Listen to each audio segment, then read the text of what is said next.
લોકમત ન્યૂઝમાં આપનું સ્વાગત છે। વડાપ્રધાન નરેન્દ્ર મોદીના આગામી વડોદરા પ્રવાસ અને ભવ્ય રોડ શોને લઈને શહેર ભાજપ તેમજ ભારતીય જનતા પાર્ટી યુવા મોરચા દ્વારા તૈયારીઓ તેજ કરવામાં આવી છે। શહેરમાં વિવિધ વિસ્તારોમાં બેઠકોનો દોર શરૂ થયો છે અને કાર્યક્રમને સફળ બનાવવા સંગઠન સ્તરે વ્યાપક આયોજન હાથ ધરાયું છે। આયોજિત બેઠક દરમિયાન કાર્યક્રમમાં ખાસો ઉત્સાહ જોવા મળ્યો હતો।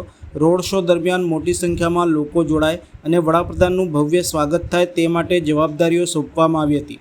સાથે ટ્રાફિક વ્યવસ્થા, કાર્યકરોની હાજરી, સ્વાગત પોઈન્ટ અને વિવિધ આયોજન અંગે પણ ચર્ચા વિચારણા કરવામાં આવી હતી।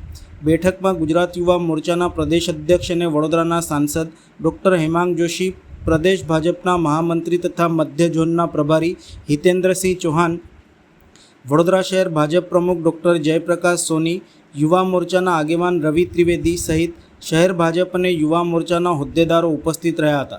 કાર્યકરોએ સ્વાગત છે મોદીજી અને ભારત માતા કી જય જેવા નારાઓ સાથે કાર્યક્રમને ઐતિહાસિક બનાવવા સંકલ્પ વ્યક્ત કર્યો હતો। શહેરમાં પીએમ મોદીના આગમનને લઈને ભાજપના કાર્યકરોમાં વિશેષ ઉમંગ અને ઉત્સાહનો માહોલ જોવા મળી રહ્યો છે। પશ્ચિમ બંગાળની ભવ્ય જીત બાદ ગુજરાતની ધરતી પર અને જેમની કર્મભૂમિ વડોદરા રહી છે એવા દેશના યશસ્વી અને જેમનું વૈશ્વિક નેતૃત્વ સ્વીકાર્ય થયું છે એવા માન્ય નરેન્દ્રભાઈ એ પધારી રહ્યા છે।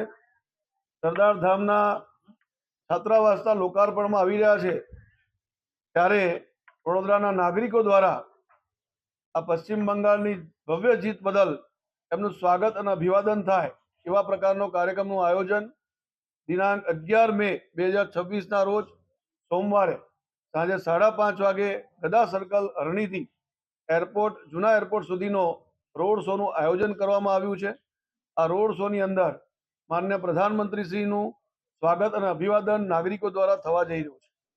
કુલ મળીને 15 સ્ટેજ દ્વારા અલગ અલગ રાજ્યોના સાંસ્કૃતિક કાર્યક્રમોની ઝાંખી દ્વારા સાંસ્કૃતિક કાર્યક્રમો પણ બતાવવામાં આવવાના છે અને ખૂબ મોટી સંખ્યામાં નાગરિકો આ ભવ્ય રોડ શોમાં ઉપસ્થિત રહીને માનનીય મોદી સાહેબનું સ્વાગત અભિવાદન કરવા જઈ રહ્યા છે।